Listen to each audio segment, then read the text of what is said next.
Hey guys, welcome back to another video. Today I want to talk about something which has been on my mind for a while, which is the lovely Jack Harlow. As many of you will know, Jack Harlow came out with a song very recently called First Class. It samples Glamorous by Fergie, which was a very big song back in the day, and it's been going viral on TikTok and other social media sites. Everyone has been looking forward to it, and it finally arrived a week ago. It even had the second biggest debut streams on Spotify, which is absolutely crazy, and really shows the impact that TikTok can have on an artist and their music. Whether or not the song withstands the test of time is something we'll eventually see, I'm sure. However, seeing the success of the song has had me thinking about the bigger picture with regards to Jack and his career, and it's made me wonder, who does Jack Harlow really make music for? Now, Jack has kind of built up his image as the funny, chilled boy next door who gets along with everybody. I mean, he's made music with Pooh Shiesty to Lil Nas X, which undoubtedly shows quite the range with regards to the audience's listening. He's quite inoffensive in the sense that he hasn't really said anything to trigger anyone, yet. He very much keeps his personal views to himself and just prefers to make jokes or be friendly all the time, which obviously isn't a bad thing. If anything, given this day and age of social media, it's probably best to remain to yourself. However, I feel as though Jack Harlow is definitely known more so for his friendship with comedian Drewski and his very memeable personality rather than his music. Jack Harlow isn't exactly new to music. He's been releasing music for at least 7 years, and I would say that his biggest breakthrough was probably the What's Poppin' remix, which was released 2 years ago. It rose to number 2 on Billboard, and also Industry Baby, which went to number 1. But on both of these songs, Jack Harlow wasn't the star on either. So I would say that this song, First Class, will be a real measurement as to how Jack Harlow may be able to do on his own. I've seen some people believe it to be the song of the summer of 2022, but then other people have said that the TikTok snippet kind of gassed the song up and that they believe the song to actually be quite mid. But obviously for every one person who likes a song, there's going to be one person who dislikes it. What will be a true testament is how well the song does commercially. The song has hit number 1 on Billboard, which clearly shows that everybody has been desperate for the song to drop, and this is with no music video and only a TikTok snippet of him listening to the song. Other than that, TikTok pretty much promoted the song for him. However, I think that longevity is what's important here.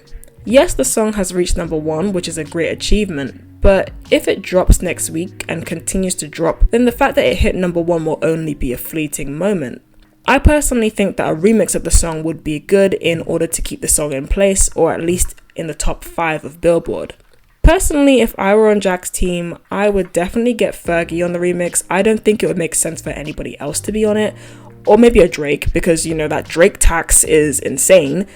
Any song Drake is featured on is destined to do extremely well on Billboard and internationally. But once again, that would be whoever is featured on the song again outshining Jack Harlow. In fact, I've seen quite a few people on TikTok criticize the song for only being good because of the Fergie sample. I feel as though, if not careful, Jack Harlow could potentially be pushed into the box of artists who are better as features, or just background music or potential filler noise until the song gets to the best part.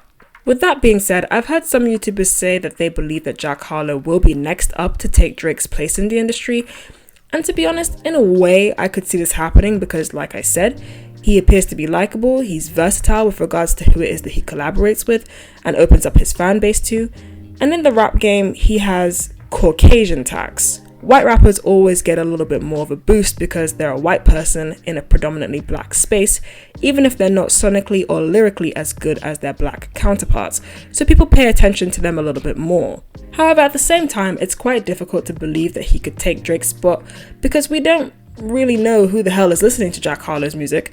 He has 45 million monthly listeners on Spotify, and I couldn't tell you definitively who actively listens to him. Is his fan base women? Is his fan base men? Is it people in their late teens?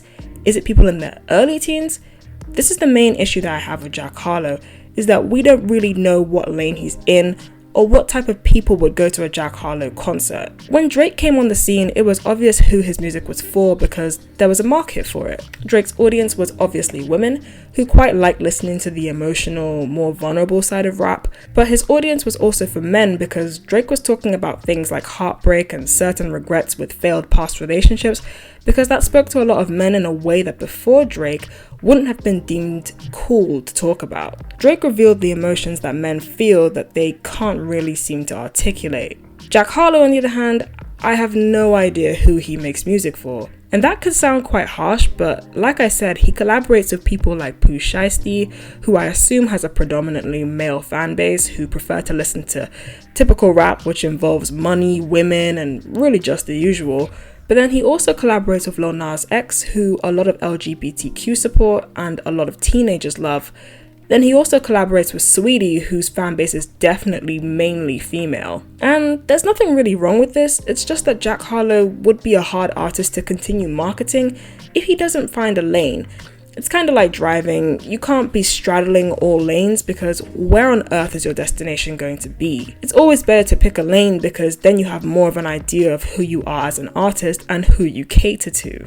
Jack Harlow is kind of like a more successful male version of Mulatto, who is another artist whose audience I have no definitive clue about. It's almost as though they're just making music and hoping somebody likes it, which isn't a terrible strategy. It's not great, but the problem with that is that, in my opinion, that is the quickest way to become a singles artist instead of an artist who can do well in both singles and albums.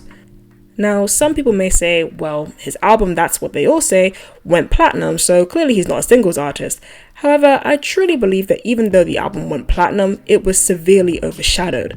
And I haven't really heard any rap or hip-hop pundit ever mention the album or say, oh yeah, that was definitely an album to revisit. Despite its certification, it's clear that the album may have been forgotten about. In a way, I feel like it could actually be argued that Jack Harlow's fanbase is TikTok, as I feel as though a lot of his songs trend on TikTok. TikTok is a huge platform, so for you to have a fan base that is predominantly from TikTok is quite a feat because of how huge the platform is. The problem with TikTok though is that once again the audience mainly likes singles. They listen to it, they enjoy it, and then they're on to the next thing. So for an artist like Jack Harlow, if TikTok goes down, then God knows whether or not his relevance would withstand the test of time. Another problem with Jack Harlow is that it appears as though he doesn't have a story.